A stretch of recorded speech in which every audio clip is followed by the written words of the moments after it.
Annabelle doll एक ऐसी पापी गुड़िया जिसने अच्छे अच्छे पैरानॉर्मल इन्वेस्टिगेटर्स को भी हाका नूडल्स हक्का बक्का कर दिया था।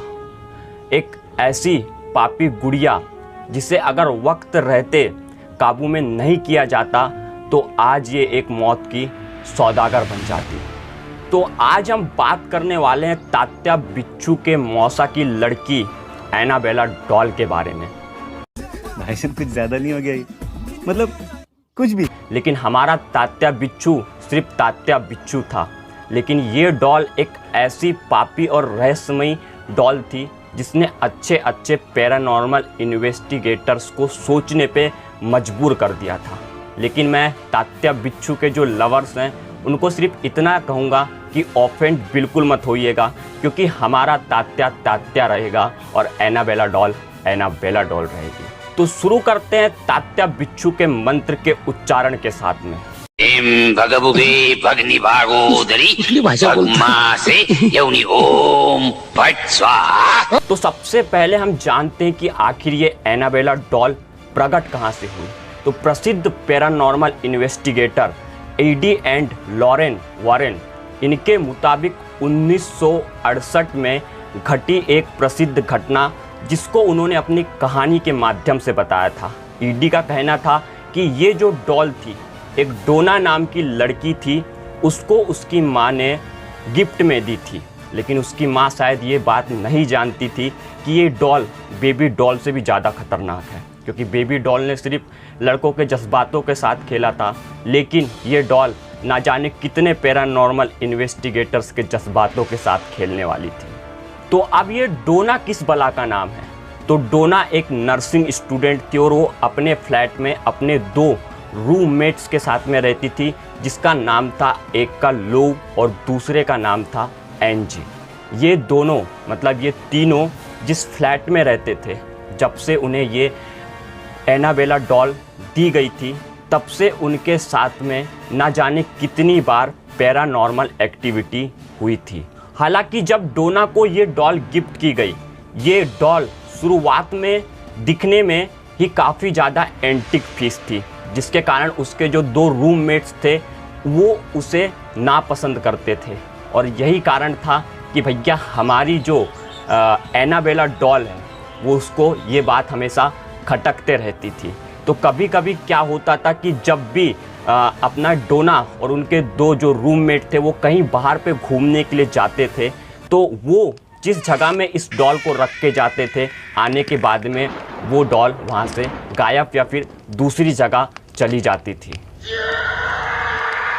और इसी तरीके से कई दिनों तक ये सिलसिला चलता रहा। लेकिन हद तो एक दिन तब हो गई जब लो अपने घर पे मतलब अपने फ्लैट पे सो रहा था। उस वक्त आधी रात को अचानक से ये जो डॉल थी वो लो के कमरे में आ रही थी और धीरे धीरे टिक टॉक करते करते ये डॉल उसके बिल्कुल करीब में पहुंच गई और अचानक से उसके छाती में बैठ के जैसे हमारे तात्या बिच्छू ने हरकतें की थी, सेम वही हरकतें वो डॉल भी करने लगी। लेकिन लोगों की जब अगले दिन नींद खुली तो लोगों को समझ में नहीं आ रहा था कि आखिर उसके साथ में आधी रात को हुआ क्या था। उसे लग रहा था ये सपना था या ये हकीकत थी। लेकिन सबसे चौंकाने वाली बात तो ये है कि जो ईडी ने अपनी किताबों में इस डॉल के बारे में जिक्र किया था, उनके मुताबिक उनका कहना था कि ये डॉल अब जो है संदेश के द्वारा लोगों को कुछ समझाना चाहती थी। कई बार उन्हें कई जगह में हेल्प अस, और सबसे ज़्यादा भयभीत तो लोग उस दिन हो गए थे जिस दिन वहाँ पे एक मैसेज में लिखा था हेल्प अस और हेल्प लो। इतना सुन के हमारे लो भैया तो पहले से ही डरे हुए थे। अब उनका डर का कोई ठिकाना नहीं रहा। वो समझ चुके थे कि ये डॉल भैया खतरनाक चीज़ है। तो अब हम जानते हैं कि आखिर ये एनाबेला डॉल थी कौन और इसका जन्म कैसे हुआ था। तो सबसे पहले तो मैं आपको बता दूं कि इस डॉल के ऊपर बहुत सारी पिक्चरें बनी हैं, हॉलीवुड की मूवीज़ बनी हैं, जिसमें एक काफ़ी ज़्यादा फेमस मूवी है द कंजूरिंग। इसका पार्ट 2 भी बना है, लेकिन लोगों के मुताबिक पार्ट 2 काफ़ी ज़्यादा डरावना और काफ़ी ज़्यादा इंटरेस्टिंग है। तो इस कहानी की शुरुआत होती है जॉनी गेरगुले नाम के एक लेखक का, जो अपनी आने वाले समय में कुछ किताबें प्रकाशित करने वाले थे। और किताब प्रकाशित करने के लिए, उस किताबों को और आकर्षित बनाने के लिए उन्होंने एक डॉल की आकृति बनाई, जिस डॉल के बारे में अभी आप देख रहे हो। हालांकि आपने जितनी भी इसकी जो है फ़ोटोज़ या फिर इसके वीडियोस देखे होंगे, वहाँ पे वो जो है एक सिर्फ कल्पनाओं पे आधारित है, लेकिन इसकी रियल डॉल की फ़ोटोज़ अभी आपके स्क्रीन पे है, जो ये है। तो यही जो डॉल को और आकर्षित बनाने के लिए जो हमारे जॉनी गैरुएले भैया जी थे, उन्होंने इसे काफ़ी ज़्यादा हाईलाइटेड करके बताया अपनी किताबों की और ज़्यादा बिक्री बढ़ाने के लिए। 1968 के दशक में ये जो है एनाबेले डॉल सबसे पहली बार लोगों के सामने आई, जिसे लोगों ने एनाबेले द डॉल के नाम से जाना। अब इस डॉल को लोगों ने इस कारण से भी जाना और इस कारण से भी जाना कि इसमें कुछ डेमोनिक पावर्स हैं, मतलब कुछ ऐसी शक्तियां हैं जिसके कारण ये डॉल और भी ज़्यादा आकर्षित और लोगों को भयभीत बनाने के लिए काफ़ी थी। सबसे पहली बार इस डॉल ने जो डोना का रूममेट था लो, उसके ऊपर हमला किया था। हमला करने के दौरान लो जो थे वो अपनी जान खोते खोते बचे थे, मतलब बच गए, किस्मत अच्छी थी उनकी। तो उसके बाद में अब लोगों ने समझ लिया कि भैया ये जो डॉल है ये कोई असाधारण डॉल नहीं है। और उसके बाद में डोना और उसके रूममेट्स ने प्लान बनाया कि अब इसे हम जो है कहीं सेफ जगह में रख देंगे, जिससे और भी लोगों को तकलीफ़ ना हो। तो उन्होंने एक म्यूज़ियम की तरफ रुख रखा, जिसका नाम था ऑकल्ट म्यूज़ियम।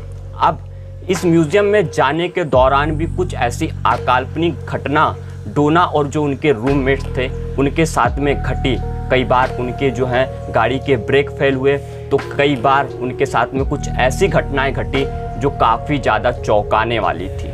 उसके बाद में इसे ऑकल्ट म्यूज़ियम में कुछ मंत्र उच्चारणों के कारण, कुछ ऐसे पैरानॉर्मल जो इन्वेस्टिगेटर्स हैं उनकी देखभाल में और कुछ मंत्रों के उच्चारण से इसे जो है वश में करके एक कांच के डब्बे में बंद करके रख दिया गया है। और अभी भी जो ये एनाबेला डॉल है वो उसी म्यूज़ियम में है, ऑकल्ट म्यूज़ियम में, और उसे जो है किसी को भी छूने या फिर जो है उसके बारे में ज़्यादा जानने में मना किया गया है। हालांकि वो बात अलग है कि कई लोगों ने इसके ऊपर वीडियोस बना के काफ़ी कुछ इसके बारे में बता दिया है। और ये एक ऐसी डॉल थी जिसने सभी पैरानॉर्मल इन्वेस्टिगेटर्स को सोचने के लिए मजबूर कर दिया था। तो फिलहाल के लिए सिर्फ इतना था। यही थी हमारी जो एनाबेला डॉल की कहानी। मुझे उम्मीद है आप लोगों को पसंद आई होगी। और हाँ, कभी भी अगर आप ऐसी कोई कहानियाँ सुनते हैं तो थोड़ा सा उसे इमेजिन करने की कोशिश ज़रूर करिएगा, जिससे आपको रियलिटी फील हो। जब मैं इस कहानी के बारे में इंटरनेट में सर्च कर रहा था तो मुझे इसके बारे में काफ़ी कुछ डीपली जानकारी मिली और मेरी फटके 64 हो चुकी थी। लेकिन हम कभी और उसके बारे में बात करेंगे। फिलहाल के लिए सिर्फ इतना था। वीडियो पसंद आया होगा तो लाइक ज़रूर करना, और अगर चैनल पे नए हो तो रीति रिवाज के अनुसार सब्सक्राइब जरूर कर देना। तो मिलते हैं अपने नेक्स्ट वीडियो में किसी नए टॉपिक में। तब तक के लिए बाय बाय, जय हिंद। और अपनी राय कमेंट बॉक्स में ज़रूर बताना कि अगर ये डॉल आज हमारे बीच में होती तो आप कैसा महसूस करते। हालांकि वो हमारे बीच में ही है, लेकिन उसे जो है वश में करके अच्छे तरीके से कांच में बंद कर दिया गया है। तो बस आज की कहानी का यहीं पे द एंड, मतलब खात्मा होता है। आने वाली नई स्टोरी में अपन फिर से मिलेंगे।